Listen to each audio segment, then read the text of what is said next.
Good morning friends, দুষ্টু মিষ্টি চ্যানেলে তোমাদের সবাইকে স্বাগত। তোমরা কেমন আছো? আশা করি ভালো আছো, ভালো থেকো, সুস্থ থেকো। তো চলো আজকে রান্না করব হচ্ছে ইলিশ মাছ দিয়ে বেগুন দিয়ে জিরা বাটা দিয়ে ঝোল করবো ইলিশ মাছের পাতলা করে।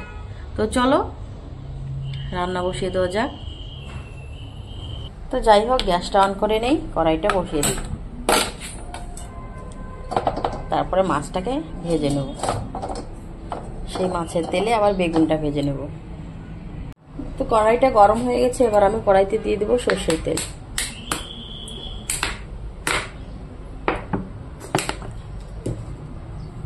এর মধ্যে দিয়ে দেবো আমি কালো জিরা ফোড়ন।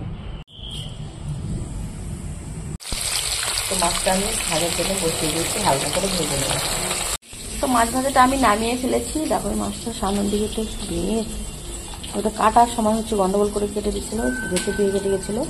তো যাই হোক, কোনো ব্যাপার না, ভেঙে খেতে হবে। এদিকে আমি বেগুন ভেজে নিচ্ছি। এটা হচ্ছে ভাজি খাওয়ার জন্য, ভেবো না হওয়ার তরকারির জন্য। এটা হচ্ছে আমাদের তিনজনের জন্য 3টা বেগুন ভাজি।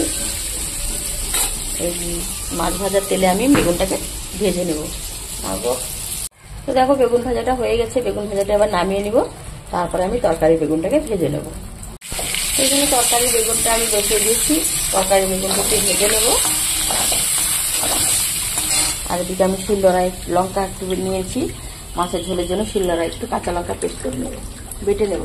তো মাছের ঝোলে ঝোলও দিয়ে দিয়েছি, মাছও দিয়ে দিলাম। এবার একটু জিরাটা আমি বেটে রেখেছিলাম, এই জিরা বাটাটা দিয়ে দিলাম। তো ভাই বলেছে ঘরে শোলা কচু আছে, 2-3 টুকরা শোলা কচু দিয়ে দাও, ভালো লাগবে খেতে।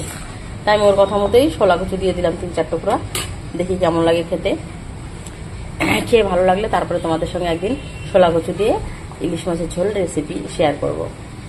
তো চিংড়ি মাছটা ভেজে আমি ঝোলে দিয়ে দিয়েছি। এবার পেঁয়াজ লঙ্কা ভেজে দিয়ে দেবো ঝোলে পাঁচ শাকের জন্য।